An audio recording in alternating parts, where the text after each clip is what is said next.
అండి అందరికీ. Happy teachers day. Teachers day సందర్భంగా 2 మాటలు మీతో. మనకు తల్లిదండ్రుల తర్వాత గురువే నెక్స్ట్ మనకు దైవంతో సమానము. గురువు బోధించే ప్రతి వాక్యము మనకు లైఫ్లో ఇంపార్టెంటే.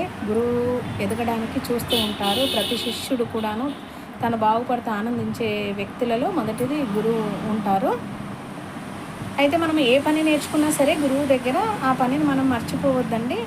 ఆ పనితో పాటు ఆ నేర్పించిన గురువును మర్చిపోవద్దు. గురువును మనం గుర్తుపెట్టుకున్నాం అనుకోండి, ఫస్ట్ పని స్టార్ట్ చేసే ముందు గురువును గుర్తుపెట్టుకున్నాం అనుకోండి, మనం అంచెలంచెలుగా ఎదుగుతాము. నేర్పించిన గురువును మాత్రము అస్సలు మర్చిపోవద్దండి. ఎందుకంటే అది మెకానిక్ పనే కానివ్వండి, వెల్డింగ్ పనే కానివ్వండి, సెంటరింగ్ పనే కానివ్వండి, ఏదైనా విద్య కానివ్వండి, విద్యతో పాటు ఇవన్నీ కూడాను, ఈ పనులన్నీ నేర్పించిన వాళ్ళు అంతా మనకు గురువులతో సమానము. అందరినీ గౌరవించాలి.